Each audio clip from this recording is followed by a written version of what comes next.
من الشيطان الرجيم. بسم الله الرحمن الرحيم. إن الذين آمنوا وعملوا الصالحات إنا لا نضيع أجر من أحسن عملا.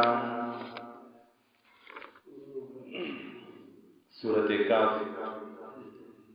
10 نمبر آیات تے 15 سپارہ.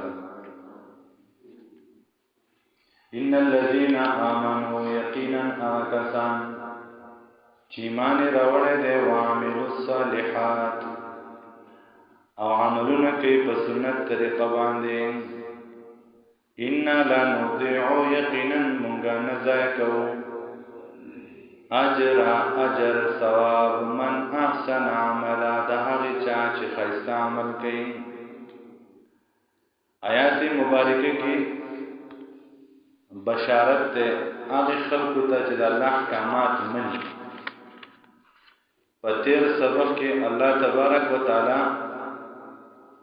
دا آغی خلقو تذکرو فرمانا چاہتا دا دوستی لائق میں.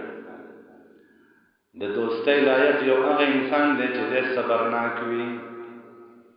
نو قرآن وی وَاصْبِرْ نَفْسَكَ مَعَ الَّذِينَ يَدْعُونَ رَبَّهُمْ. دوستی چی دا چاہ سرکے او خپل دوست مقرر ہے.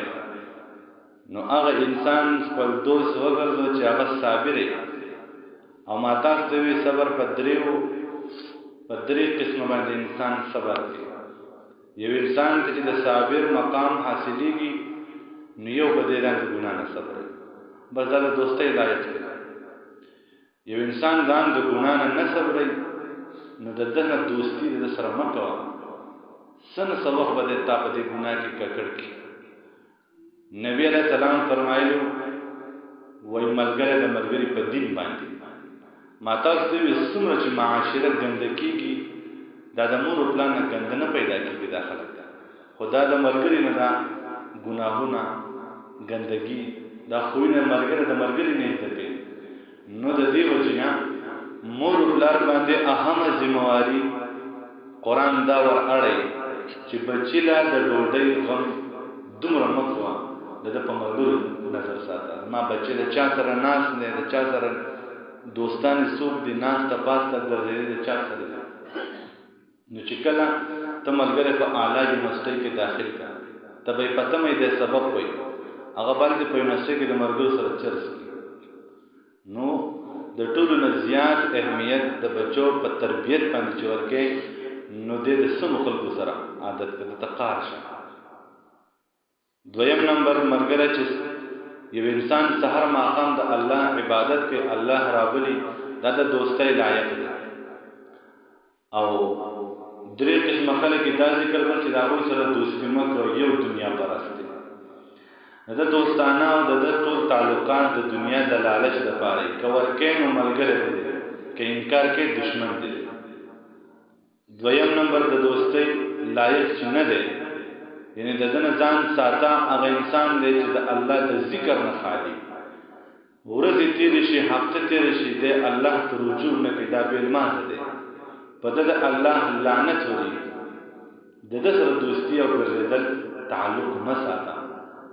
دویم نمبر یو انسان په خپل خواهش پسې ورپسې دی چې څه پړه کې راځي د هغه کوي دا انسان زر ګمراه کیږي د سره هم د دوستۍ لایق نه دی. نو قرآن مجید وی چې حق ثابت ته واستاد خپل اختیار دی. کای منی اومنا کای نه منی مما. نو اول تاسو ته ذکر کو زورن ذکر کړه مخکینی آیات کې چې دا چې خلک د جهنم دیوالونو پر راګیر ګرمي او بولس کله کې او د عذابونو زورن الله دې ته ذکر نو دې آیات کې نه کې بشارت ذکر کړي خوشخبری. ان الذين بشکاوتسان آمنوا چې ایمان راوړل دي او عملوا الصالحات او عملونه کوي په سنت طریقه باندې. ګور مسلمانانو عمل صالح د پیغمبر طریقې ته وي. ټول احکامات الله بیان کړی دي پاسمانی کتابونو کې په طریقې د ادایګۍ پیغمبرانو هغه بیان کړی دي. یو انسان د په قران باندې عمل نه کوي او په حدیث په قران عمل کوي او په احادیث نه کوم دی په یو قانون کې مسلمان نشي ګڼل کېدی. نبی علیہ الصلوۃ والسلام الله ته فرمای اقیم الصلاۃ مز قائم کا څنګه قائم کما دا طریقه پیغمبر نو د پیغمبر د عملی طور قرآن څخه تخیل د قرآن مجید تمام احکامات بغیر د پیغمبر د سنت طریقې نه یو انسان نشي راغلی. نو عمل صالح د پیغمبر طریقه نو چې د پیغمبر طریقې خو سنت طریقه شو نو ایمان سره عمل صالح لازمی دی.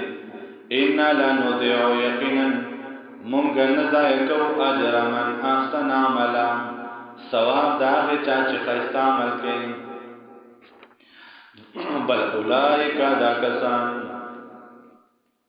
لهم جنات دیولرا جنتون دی عدن د همیشګری تجری بهیږي با من تحتهم الانهار لاندې د هغې نه نهرونه یحلونا دیوبا سنبالولی کیږي فیها په دې جنتونو کې من اساورا په بنګړو باندې من ذهبن د سرو زرو ویلبسون او دیوبا اغوندي په دې جنتونو کې ثيابن جامې خضرن شنې من سندسن د نری ریخمو و استبرق او د پیرن ریخمو متکئین دیوبا ډډې لګونکي فیها په دې جنتونو کې علی الارائک په پالنګونو باندې نعم الثواب ډیره ښایسته بدله ده. مخکې دا هغه خلکو په باره کې الله تعالی فرمایل بئس الثواب کوم انسان چې په غلط روان دی داغه د پاره وي ناکاره بدله ده او نیک انسان ته وي ستاسو لپاره بهتره ښایسته بدله ده. ګوره مسلمانانو د دویم آیات کې چند داسې وضاحت ده چې هر مسلمان له باغې باندې عمل پکار دی. سوال دا راغی چې آیا بنگړي دا خود زنانو کار دی نو آیا جنتیانو ته به داسې بنگړي څنګه پلا دا خود زنانو سره مشابهت دی نو د زنانو سره مشابهت ما او تا ته وي حرام دی نو په دنیا کې وي د ته عالم دنیا وي لکه او هغه عالم آخرت دی دا الله تعالی هغه احکامات چې په دنیا کې پتا باندې لاګو دي تو به دا غنه مبرح او پاک د قیامت په ورځ باندې په جنتونو کې پتا باندې د الله د حکم پابندي نشته به ته آزاد دي. دویم نمبر په دنیا کې داسې خلک هم برسلیټ استعمالي د ډول سنگار د پاره غړې استعمالي ولدا غړې عام غړې ته استعمالول شي څنګه درکې ته هغه غړې ولې به استعمال چې هغه پړق پړق والي شوشا والي د کپړو سره لګي ها ستاسو شخصیت داخله استعمالي هغه کې باقي ګناه نشته. رسول الله صلی الله علیه وسلم فرمایلی دي مختلف روایتونو کې راویانو دا حدیث نقل کړی دی چې د نارینه د پاره په دنیا کې د ریخمو جامې او د سرو زرو استعمال الله حرام کړی دی. نارینه به ریخم او د سرو زرو ګوتې دا یا ګړۍ یا داسې برسلیټ په سرو زرو نه استعمال دا په دنیا کې د زنانو سره مشابهت دی او په قیامت کې انسان د دې نه پاک دی. لعن الله المتشبهین والمتشبهات رسول الله مبارک فرمایلی دي د الله لعنت ته باغ سړو باندې چې ځان د زنانو سره یو شان کوي او د الله لعنت ته باغ زنانو باندې چې ځان د نارینه سره یو شان کوي. کومې زنانه چې د आवाज اوري زماده پاوی د الله تعالی دا حکم دی چې دا به د نارینه په شانتي خپل ویښتا په وګو باندې نه کوي دا حرام دي. نارینه د پاره خپل کپڑے به د نارینه په شان نه جوړ د نارینه په شانتي بوتان باندې پخو کوي د نارینه په شانتي پیشن با دا نه کې د لکانو جامې باندې په ودونه کې اکثر زنانه د نارینه پیشنو کې د ګډېدو لپاره دا د نارینه د پاره د زنانه د پاره دا پیشن حرام دی ناروا دي. کوم نارینه چې د خپل وګینه ویختخته کې دا لپاره حرام دي د خپل وګو د شولډر چې کوم دی دا وګا دا جند د دې چې ویښته کړه کی نارینه د پاره دا حرام دی قطعی ګناه. ها د رسول الله صلی الله علیه وسلم درې قسم ویښته په خپل ژوندۍ کې پرې خو دي او حدیث کې باقاعده دا غي نمونه ذکر دي. یو قسم ویښته نبی رسول الله د دې وګړو په پوسکو سره کړی دي هغه ته حدیث کې وفره وي وفرته. دویم قسم ویښته نبی رسول الله د دې وګړو د پوسکو په منځ کې دومره انداز کې ساتل دي هغه ته لمتون هغه ته وایي لمتون. او دریم قسم ویښته نبی رسول الله په دې وګړو ساتل دي هغه ته وایي جمتون وفره لما جمع. دا درې قسم ویښته نبی رسول الله همیشه په خپل سر باندې ساتل دي. کله به دومره شول کله به دې وګړو او د دې وګړو پوسکو منځ سره کله به ډېر اوږده شول د دې وګړو د شولډرو پر برابر د دې نه پخکته نبی رسول الله ویښته نه دي ساتلي ته یې ساتي او دا سنت طریقه ده. من كذب علي متعمدا فليتبوأ مقعده من النار. حضور پاک علیہ السلام فرمایلی دي چا چې کوم پر داسې دروغ وي چې کوم کې نو دغه په جهنم کې ځای تیار. زمارونه مسلمانانو به اختفری دي دومره د مولا پورې ته تاسو کې د حرام د سنت طریقه نه پرې خوري. دا سنت طریقه نه ده د پیغمبر په سنت پورې ملنډ دي ګیره دې پرې خو دا سټایل دې جوړ کړو وې دا ما ګیره پرې خوري دا ګیره نه ده. دا د پیغمبر په شان پورې ملنډ کول دي. نو دا چې مکوه خپل ویښته د وګړو د شولډر نه ښکته مخ دی دا حرام دي ناروا دي. دا د زنانو سره مشابهت دی. زنانه به ویښته لنډی نه او نارینه به د وګړو نه اوږدی نه. نن سبا وګوره سالمه دنیا شیطان په دې حال راړولې ده زنانه خپل ویښته د هلکانو په شان جوړ کړو. الحمدلله موږ پښتنو کې دا کفر نشته. بهر چې څومره دي سالمه دنیا دا کوي مسلمانان دا کوي. په دې پنجاب علاقه ته لاړ شه په باقاعده د هلکانو په شان ویښته مشران سوي مالدارې ګریجویټ ځانګړي هغوی دا چل کړی دی ویښته یې مکمل واړه کړو دا سړو په شان دي کټ ویښته یې واړه کړو او نارینهو ته ورسره شو. زما ستا نوجوان چې مور پې خوشحالي بناو کړې ده هغوی خپل ویښته د زنانو په شان دي. د چونټې بعضې پکې داسې دي چې په ویښتو کې ښه باقاعده ریبن دي کلیپونه پکې دي ښه باقاعده په خپل ویښتو کې پټې دي او دا سنت طریقه ده. دا په پیغمبر پورې دروغ دی علیه السلام پورې. نبی علیه السلام صرف د حج په موقع باندې د عمرې په موقع باندې خپل سر خرایلی دی. باقي په تمام زندګي د پیغمبر علیه السلام نه ویښته خریل ثابت نه دي.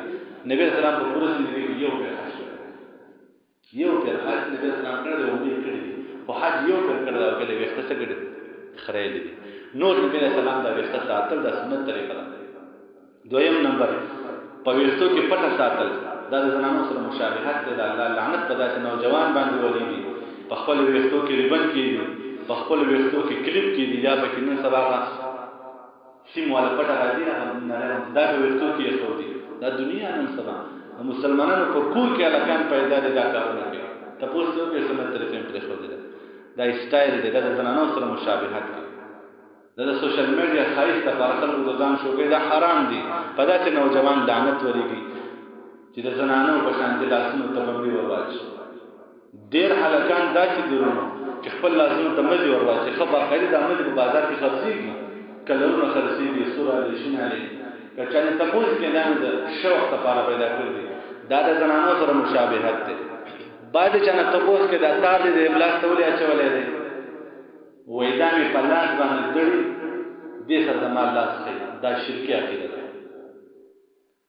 وایي نه نو که ته دا ګناه ده وایي نه دا مې دې لپاره نه دی اچولی. ګوره مسلمانان لاس ته تار اچول یو د زنانو سره مشابهت دی. د دې وجې نه خلک اچوي یو ته وایي زما په لاس باندې دړ دی چې د دې سره ښیي دوه شوي د دې وجې نه دی اچولی چې د دې دوه وجو ته لاس ته تار نه چې نو درېیمه وجه څه ده دا بدل چا تورسري د لاس نه حاضر کړي چې دا زما د لاس نه خپل لاس ته ورواچوه چې زه درته یاد یم.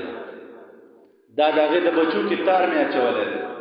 دا خو حرام کړی ناروا دی. دا خو ظلم دی مسلمانانو. هغه په کور کې نه سره تای لاس ته تارونه اچولی دی. دې سره یاد د سړي پیدا کېږي رشته ورپسې ولېږه چې ډېره دې خوښه ده. دا ناروا دي.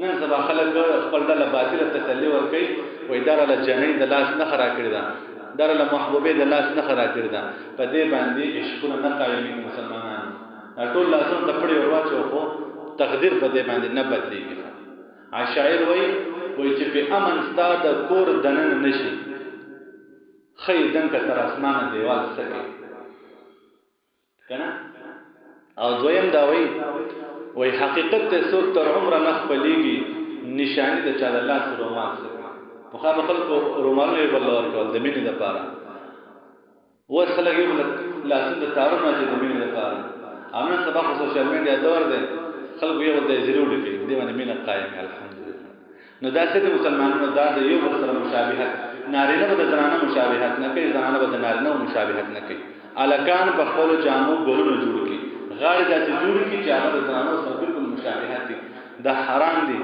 ناروا دي الله لعنت په خلکو وريږي نبی علیہ الصلوۃ والسلام د شان نه قربان شم فرمایي کوم نارینه چې د زنانو مشابهت کو د قیامت پر الله تعالی د جنت چې کوم لباس ته کالی دي داغه نبی الله محروم کی نارینه د پاره د سرو د استعمال حرام دی منع دی دیو د ریخم جامې نه غوندي دا د زنانه د پاره جایز دي کوم انسان چې د سرو د استعمال کوي غوته جوړي او د استعمال الله تعالی به د جنتی کالو محروم کی دا نبی سلام فرمایي دویم نمبر اولئک لهم جنات دا کسان دیولا جنتونه دی عدن دامیش گیرئی تجری بیگی من تحتهم الانهار لاند دا غوینا نیلونا رسول الله صلی الله علیه وسلم فرمایلی دی د کوم انسان اندامونو ته چې دا ودس اوبرسي او زیات رسي دغه اندامونو ولا الله تعالی په جنت کې په کالو باندې خسته یحلونا پلا سولیکیږي بزویتا من آساورا بنگړي باهوګان ته چې بنگړي په د زنانو مشابهت ته ول د نارینو بنگړي نشته نبی رسول الله والسلام صحابي ته وی یا ساته الله به موږ له صفات حراکي چې د روم او د کسرا د بادشاہ بنگړي وا تاسو لاس کی هغه ته ډېر مشکله ده موږ وایو دا سوپر پاور امریکا دا غوي قیمتي قیمت دا غوي د بادشاہ غړي د ما په لاس ده کی موږ ډېر لري ښکاري بیا چې کله روم او کسرا فتح شول نبی رسول الله هغه بادشاہ باندې راوخت ثابت دی وایي اته ته نو ویل الله موږ دغه غلبه راکړي نو له پخوانی بادشاہانو د غرور او د تکبر د لپاره بغړي نه پلاسو وسم پلاسو دا وایي نو نن سبا الکان برسټ پلاسي د خالص لپاره ته الکان ځان له بغړي دي خو سينو په دنیا کې ما پلاسو وي د آخرت دغه نه محروم شيخه یحلون فلا سولیکی بعد ویتا